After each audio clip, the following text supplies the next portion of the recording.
happy to be here.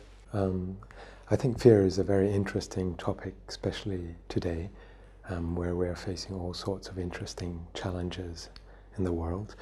Um, Fear is difficult to define because we don't like it. We push it aside, but I believe it to be something that affects the physiology of our body, our brain, and creates a constriction in behaving or acting in an intelligent way towards whatever it is that we're facing. So we are compromised in our attitude, in our feeling, in our approach to a situation. And this was important previously, it's the fight or flight reaction to situations that we have to deal with. But life is more complex, so fear becomes, I believe, subconscious. And we have all sorts of thoughts and feelings that we are afraid of, that we push aside and don't want to face, and hence we have a build-up of fear reactions in our body known as stress and anxiety, which is very common today in the world, and we just don't know what to do with it, but it's there and we have to deal with it. And usually the way we deal with it is through forgetting who we truly are in this moment and pushing aside the qualities that make us beautiful human beings in the desperate hope that we can get away from this stress or painful situation, which is supposedly somewhere, but it's actually inside of ourselves, so we can't get away. I think it's important to ground oneself and understand that fear is a physiological reaction, so we have to deal with it in a real way. It's no good pushing aside the fact that the body is uncomfortable with stress, and there are some very specific approaches to dealing with that, and one is meditation, which I teach here in Ljubljana in the School of Meditation, and that is how to deal with whatever is inside of yourself in a way that is more healthy. So the first step is saying, okay, I have this anxiety inside of myself, what can I do with it? You can't push it aside, which is what most people do. I have to find something that helps this anxiety relax. And so meditation is a step-by-step process whereby we relax the physiological aspects of the body that are stressed in very beautiful, easy, step-by-step ways that anyone can learn. I wish people would teach this to children because they're so enjoyable and so simple. And once learnt, it's like riding a bicycle, it becomes automated. So this is the first step, how to relax the physiological part of your physical being so that the fight and flight reaction that normally happens in the body isn't overwhelming you.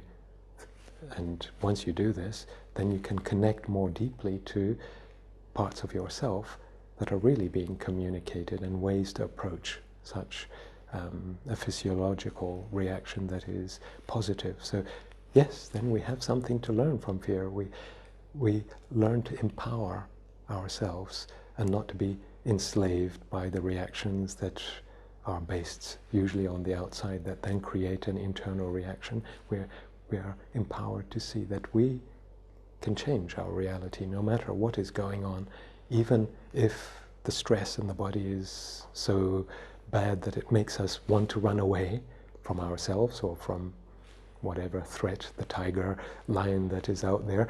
And once we understand this, we have more energy that is free to go deeper into communicating to what is really creating this situation. And usually it is an attitude. So I believe that fear helps us understand our attitude towards life. I understand what you're saying, and I think the first thing to do is to understand if your attitude is negative, because most people don't really see this, because of course it's difficult to see things about yourself, but a lot of what creates the reality on the outside is our own attitude. And if we bring fear into the job, for example, if we're anxious because we look at the situation and think, oh, I'm not good enough, I'm a victim to my own sense of, can I manage to do the job in a way that people will be happy about or will respect me because I'm doing a good job. And if the negative attitude of self-criticism or doubting or victimizing yourself pushes you to see things in a negative perspective, then that attitude already will have so much energy, it will create a negative on the outside. So perhaps it is a warning, but maybe the warning is not so much about the job. This is what you have to establish first. It's about, maybe you are being challenged to open up to a part of yourself that is not victim, that is not fear, that is not an attitude of self-criticism. So when you begin to do this, and there is a process of doing this in a way that is very, like meditation is very easy to learn, and once applied becomes a habit, then you can see, is my intuition still telling me that the job is a negative? Because sometimes we are intuitive people, as we are, and we have subtle senses that pick up on things that the mind doesn't quite understand, and we sense that we're choosing the job not because we want to choose the job, but because perhaps there is a program in our mind that says, oh, you have to work doing something because you have all these commitments and things that you have to look after, and work is the only way, and the only way is to work in a certain hard, push yourself down a path that's not really aligned with your higher purpose, and you are compulsed out of obligations to do something. So maybe your intuition is letting you know about this, and then you can ask yourself, is there a better job? So it's not to be afraid, but to look for something that is aligned with your true purpose in life, with your qualities and with your strengths. We live in a culture that I believe is fear-based. And if you look at history, our culture is based on an understanding of the world that comes from religion originally. The way we see things means that man dominates the earth, dominates its resources, because man has to evolve in a way that is strong and powerful, and not in cooperation with the energies of the earth or the energies inside of oneself. So our culture is always imposing this idea that you have to push yourself. I believe it to be different. I think you have to be in touch with yourself, and that is what the true meaning of freedom is. When you're in touch with yourself, you're able to practice freedom in the world and whatever you're doing in relationship to the earth and its resources. But the media has this thing, as you say, where there is this subconscious, or perhaps more conscious today, definition of what life means, and that is terrorists,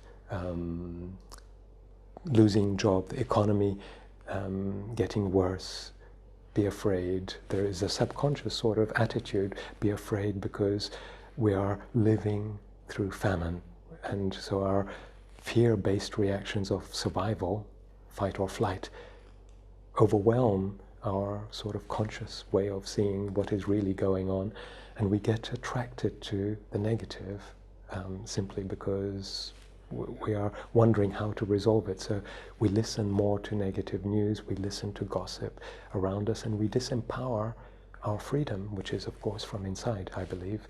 It is a state of non-attachment, so you're free of your attachments to all these negatives that are being put out there, not only in the media, but even in the way people are reacting to each other nowadays.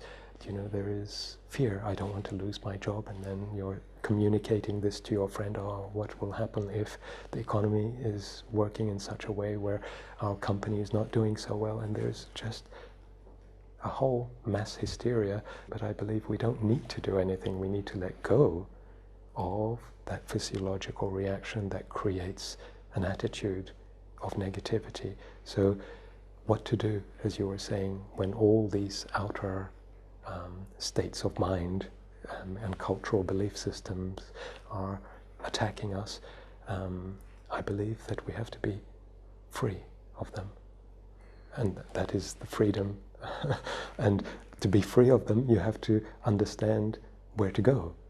And if you're not out there caught by the manipulations of whatever fear-based attitudes, then you have to come back to be in touch with parts of yourself that empower you to be free. And the process of doing that is quite a process, but it's an enjoyable process, because how can you be free if you're caught in fear? And how can you be happy if you're caught in fear? But if you are connected to what I believe every human being has, which is a space of love and a space of happiness and a space of joy, when in connection to everything, to the earth, its elements and people, from that space of freedom, then I believe happiness is the natural outcome, because we are born happy. So we can remain happy if we purify the environment from all these manipulations that you were speaking of. It's easier to answer who's the person stopping us. That is usually ourselves. And I believe this attitude of self-criticism, where we're always trying to be the best or number one, what I call the ego, and it is fed by so many aspects, outer and inner, too complex perhaps to speak about today, but one of the main feeding mechanisms of self-criticism is this sense of trying to be number one, trying to be something rather than being yourself. And this is a taught attitude, and also an emotional, mental way of seeing things that is highlighted in social situations, family situations. It's highlighted to be in touch with this driving force rather than being in touch with yourself. So self-criticism, I believe to be the number one reason. One way to work with this, if I may, is to bring a positive aspect of yourself into the picture, rather than focus on what you want. Focus on what you are, and empower yourself with those aspects that are there that you're not taking notice of. And often I ask people to do a simple exercise, just to make it more tangible, and that is to find 10 qualities that they love about themselves. And most people find it very hard to do this because they're so critical of themselves. You know, they are always trying to do things that are beyond any obvious way of dealing with the situation. So to find those qualities, I believe to be very important.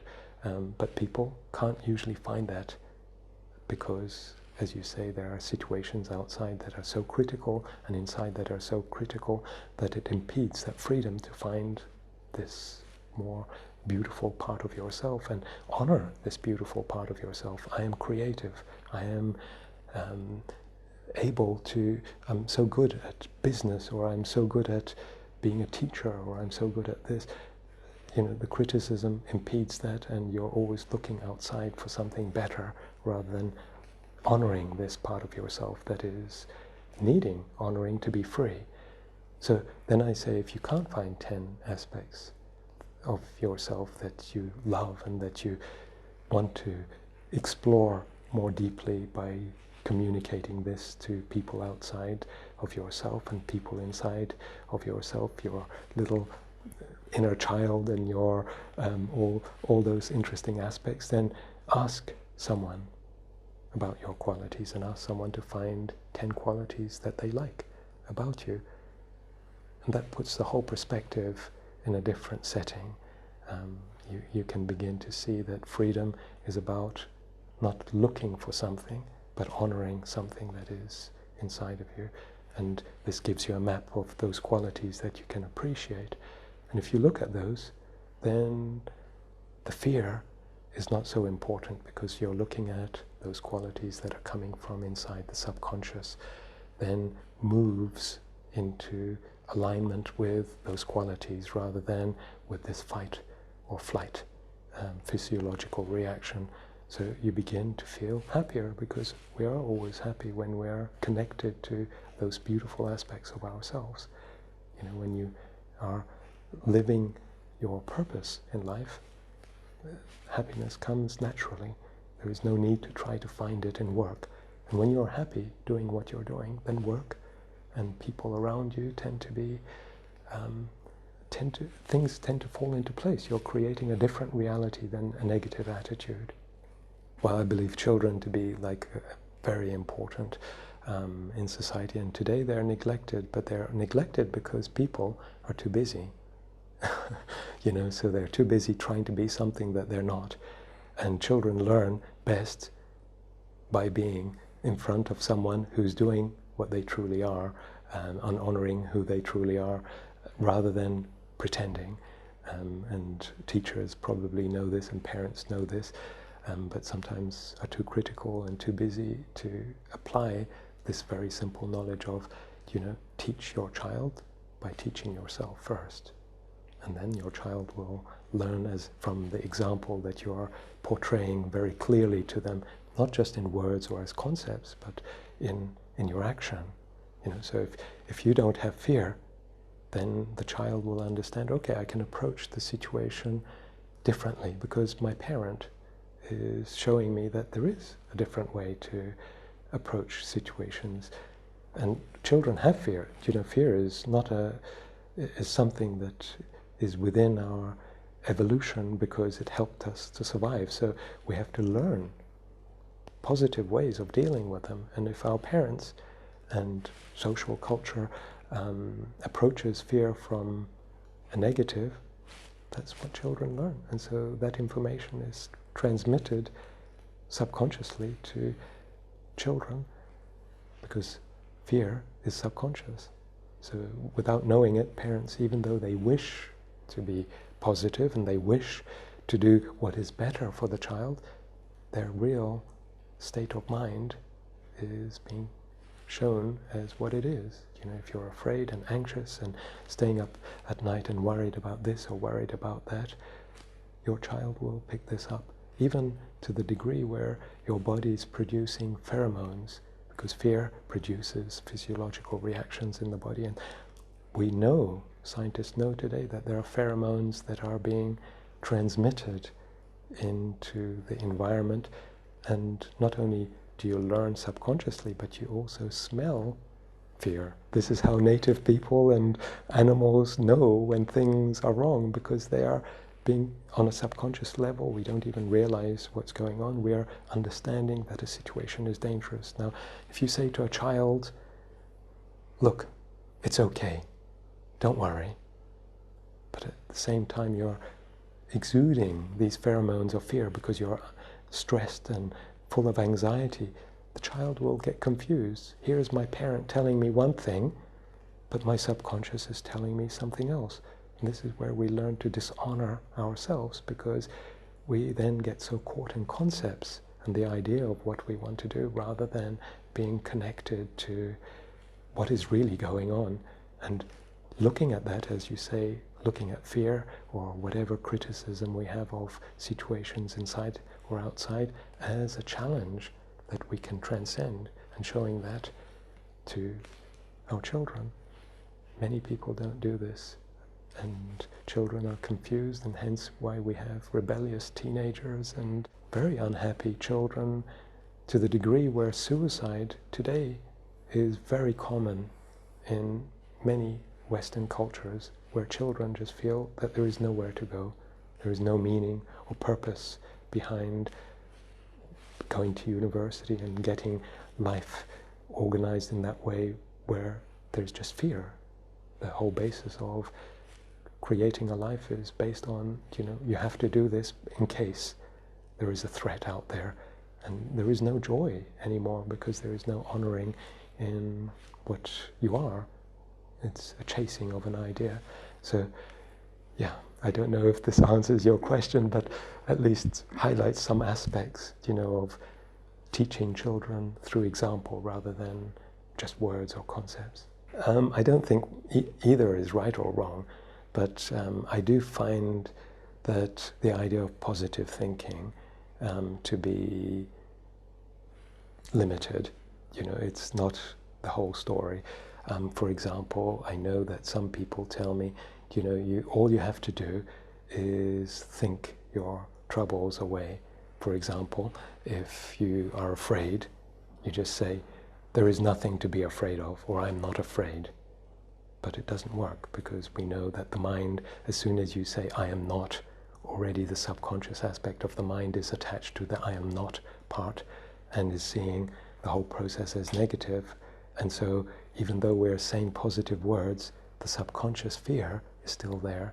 It may seem on the surface to be going away, but deep inside, what is really causing the disharmony inside of oneself still comes up with excuses to justify its own existence, saying, for example, oh, is it really okay? Because, you know, it's not clear to me. What is being said in words is not clear to me, because the subconscious is so very clever. It's like a little monkey. It jumps from one thing to another. And some people say, oh, you have to say it in a more positive way. I am calm, or I am free of fear. But already the subconscious mind will ask, am I free of fear? You know, it's clever. So I say it's best to go even more deeply and imagine something that is truly positive, and that the best is to imagine a quality within yourself that we've been speaking about, and highlight that to the subconscious, so that the positive aspect of yourself, the virtue that you have or the quality that you have, becomes highlighted in opposite to the fear that, or the criticism or the negativity that is being experienced in that moment. And the way we have to do this is very practical. It's not enough to imagine it as a concept or a positive thought. We have to begin to sense it. So we have to use the senses to smell, taste, feel the whole experience. And this is a process of visualization or meditation, which is practiced very, very easily. I won't go deeply into it, just to highlight the specifics. And then you can go further. It's not enough just to imagine and feel, but it is important to interact with that feeling and bring an active feeling response to the negative that the mind is experiencing or the emotions are experiencing. That I believe to be very, very useful, and that is the secret. But gone a little bit deeper into, you know, the way to practice positive thinking. And the other was life happens, so you might as well, how did you put it? You might as well just change. This is more the work that I do, where we look at the qualities within yourself, human qualities that are forgotten, and bring an attitude that's very positive from those qualities, rather than trying to change it by bringing in concepts that change the fear-based thought or the fear-based feeling. So it's not enough to say just calm, but you have to bring in something from yourself that changes your attitude to the situation. And I believe that to be the core. You know, if you change your response to a situation, but it has to be not out of fear. You can't just change your response because you say, I'm not enjoying feeling fear, so I just want to feel free of fear. It has to be because you go deeper and find a quality that's inside of yourself that says, there is a reason not to feel fear, because I'm honoring this quality, and it comes out in my attitude, it comes out in my response to the situation. For example, calmness. You could be just a calm person because you meditate, or because you've learned relaxation techniques, or because you are not attached to those situations outside that create fear.